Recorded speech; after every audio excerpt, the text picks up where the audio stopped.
podcast semuanya, kembali lagi di podcast aku. Perkenalkan, nama aku Arsita Delia Siregar. Nah, aku kali ini bakal menjadi host podcast untuk hari ini. Kalian pada kepo nggak sih siapa aja tamu-tamu aku hari ini? Dan apa aja tema podcast aku hari ini? Dan apa aja yang bakal aku bahas di podcast kali ini? Pokoknya kalian harus tonton podcast ini sampai habis. Karena apa? Karena podcast kali ini akan menarik banget. Karena aku akan mengundang salah satu tamu dari universitas yang terkenal banget di Medan ini. Oke, langsung aja kita undang tamu podcast kita kali ini, Sobat Nafat. Halo. Halo Kak Cita. Halo. Nih guys, Sobat Nafat, kalian pasti pada kepo-kepo kan sama bintang tamu aku siapa? Kalian coba dong say hi dulu ke kamera biar sobat-sobat Nafat lihat. Bolehlah perkenalan dulu satu persatu, siapa yang mau duluan? Halo, aku Idia. Hai, aku Keisha. Aku Virzu. Kalau boleh tahu kalian ini dari universitas mana sih? Terus fakultas apa, jurusan apa, dan lagi semester berapa? Kita dari Universitas Negeri Medan, dari Fakultas Ekonomi, Prodi Bisnis Digital. Ini satu kelas atau gimana nih? Atau beda-beda? Satu kelas. Oh, satu kelas ya. Oke, pas banget. Nah, aku kan hari ini, tema podcast aku kali ini kan tentang perlindungan konsumen. Berarti cocok banget dong sama kalian, kan anak ekonomi ya. Pasti nyambung banget kan tentang pembahasan kali ini. Kalau gitu hari ini kita berarti boleh sharing-sharing, boleh cerita-cerita, boleh tanya-tanya mengenai perlindungan konsumen. Iya. Boleh? Kalau gitu pertama aku mau nanya Kak Widya dulu deh. Apa sih itu perlindungan konsumen? Jadi perlindungan konsumen itu adalah aturan-aturan ya yang diciptakan oleh lembaga hukum untuk melindungi dan memadai kegiatan jual beli yang terjadi antara produsen dan konsumen. Mereka ini memiliki hak-hak dan kewajiban yang sama, jadi harus dilindungi. Setuju banget sih, soalnya kan kita hidup di dunia ini pasti bakal menjadi konsumen kan. Iya. Karena kan kita itu makhluk hidup yang mempunyai kebutuhan, pasti kita akan menjadi konsumen untuk menyukupi kebutuhan-kebutuhan kita kan. Terus aku mau nanya sama Bang Verju nih, apa sih perlindungan konsumen itu penting? Perlindungan konsumen itu adalah tanggung jawab bersama. Dengan adanya perlindungan konsumen itu, masyarakat bisa hidup sejahtera, dan perekonomian itu bisa berkembang lebih besar. Lembaga-lembaga keuangan seperti Bank BSI pun harus bisa menjaga hak nasabahnya dan juga harus bisa mengambil kepercayaan dari masyarakat sih. Bener banget sih, soalnya kan kita mempunyai hak kan, jadi biar pelaku usaha itu nggak bisa semena-mena, nggak bisa suka-suka hatinya ngelanggar hak kewajiban kita kan.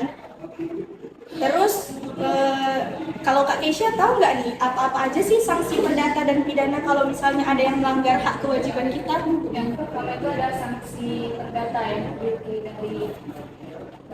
dari pengembalian uang, terus penggantian barang. Yang kedua adalah sanksi pidana yang terdiri dari penjara 5 tahun, terus penjara 2 tahun, lalu ada pencabutan izin usaha. Itu semua tergantung pada kasus yang akan ditangani. Oh, berarti ini semua tergantung kasusnya ya? Nah, aku ini kan ada contoh kasus nih yang mau kita bahas. Nanti coba deh kalian telaah itu masuk ke kasus perdata atau kasus pidana. Ya. Nah, sebelum kita masuk ke kasusnya nih, aku tuh mau nanya dulu. Nanya sama kakak-kakak sama abang-abangnya, di sini ada yang pakai Bank BSI? Atau mungkin ada yang tahu tentang Bank BSI atau pernah menjadi korbannya di 2023 kemarin? Nggak ada sih, cuman aku ada keluarga nih, sempat kita juga kan pas ketemu, jadi mereka pakai BNBSI. Dan saat kasus itu berlangsung memang nggak bisa sama sekali melakukan transaksi jasa ataupun di BNBSI. Iya, aku juga dengar di berita-berita kayak gitu sih, soalnya itu kan viral banget ya di media sosial, di berita, di TV, pokoknya kemarin tuh pada ngebahas kasus itu. Nah, itu gimana sih tanggapan kalian sebagai mahasiswa ekonomi tentang kejadian itu?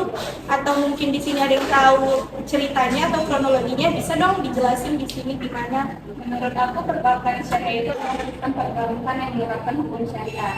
Yang di dalam itu terdapat prinsip utamanya yaitu larangan terhadap riba, yaitu rumah. Dengan seperti halnya dengan lembaga keuangan lainnya, bank syariah juga rentan terhadap serangan cyber yang dapat menyebabkan gangguan terhadap layanan media digital. Gangguan-gangguan itu termasuk ke dalam kebocoran data pribadi dari nasabah Bank BSI. Terus juga mengganggu sistem perbankan ya yang ada di BES itu.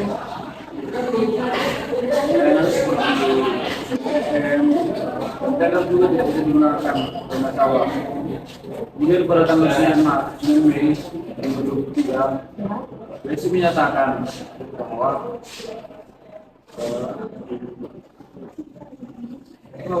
terjadi error dan karena BSI sedang melakukan perbaikan sistem. Jadi kayak gitu tuh ada nggak sih manajer atau apanya itu minta maaf kepada nasabah? Ya pasti ada lah. Tapi kan ditangani dulu ya baru. Errornya ya, baru klarifikasi gitu ya. Ngeri banget ya kan Chef, kalau mungkin misalnya kita ada di posisi itu juga pasti kita bakalan panik kan. Karena kan data itu data penting ya, data pribadi kita sendiri. Dapat merugikan lah kalau Iya, itu bocor. merugikan nasabah banget. Nah, kalau menurut Kak Widya nih ya, Iya. apa ada hak nasabah untuk melaporkan kasus ini kepada pihak berwajib atau mungkin ada tempat khusus untuk tempat pelaporan kasus-kasus seperti ini? Ya pasti ada lah haknya kan, logikanya kan data-data pribadi kita bocor dan bisa saja digunakan untuk hal-hal yang tidak positif ya dan merugikan nasabah. Kalau untuk tempat melaporkannya, kita kan di Indonesia ada namanya OJK, Otoritas Jasa Keuangan. Nah, di mana lembaga itu berguna untuk melakukan penegakan hukum dan mengawasi jalannya bagaimana sistem bank atau perbankan. Jadi kalau misalnya mereka melihat ada pelanggaran-pelanggaran yang terjadi, ya mereka langsung mengambil jalan hukum lah. Berarti OJK ini tempat pelaporan untuk seluruh bank atau cuma khusus untuk bank BSI aja nih? Semua bank. Pokoknya kalau semua bank lagi ada masalah, lapornya boleh ke situ ya? Iya. Oke. Kalau kita lihat nih ya dari kasus ini, apa sih bentuk pertanggungjawaban dari BSI untuk nasabahnya sendiri? Pasal ayat 19. Kalau berdasarkan pasal 19 ayat 1, 2, 3, dan 4 UPK yang dimaksudkan bahwa PT Bank Syariah Indonesia ini harus mengganti kerugian kepada nasabah. Seperti yang saya bilang tadi, bahwasanya kasus ini lebih merujuk kepada kasus perdata. Pihak bank wajib mengganti kerugian ataupun pengembalian uang kepada pihak nasabah. Berarti masuk ke kasus perdata ya kasus ini, karena mereka dalam bentuk ganti ruginya itu membalikan uang ya, kepada nasabah yang uang hilang yang nggak bisa Iya, yang bocor dari rekening kan uangnya ada yang hilang. Nah, jadi kan kita ini udah berbincang-bincang tentang perlindungan konsumen, tentang kasus-kasus perlindungan konsumen. Ada nggak sih pelajaran atau pesan-pesan atau hikmah-hikmah yang bisa kita ambil dari kasus ini? Pasti ada lah Kak. Kasus Bank BSI ini menunjukkan kepada kita bahwa pentingnya pengawasan yang ketat terhadap bidang industri keuangan untuk mencegah praktik-praktik yang dapat merugikan masalah kita. Dan dari kasus ini juga kita mengetahui betapa pentingnya transparansi dan kepatuhan terhadap regulasi agar mencegah kegagalan perusahaan dan mencegah juga kerugian finansial dalam perusahaan. Oke guys, jadi dari tadi kita yang udah bahas tentang perlindungan konsumen, kita udah bahas contoh-contoh kasus perlindungan konsumen. Semoga ini semua bermanfaat sama sobat-sobat Nopat ya. Nah, kayaknya sampai sini dulu deh pertemuan kita ya. Semoga kita bisa jumpa lagi di project-project selanjutnya. Kita bisa bahas hal-hal menarik yang lainnya. Seneng banget deh pokoknya satu project sama kalian. Seneng banget. Kalau gitu sebelum kita tutup podcast hari ini, boleh dong say hai lagi ke kamera. Hai Sobat Nopat, see you. Pokoknya Sobat Nopat jangan lupa like, comment, dan Dan subscribe.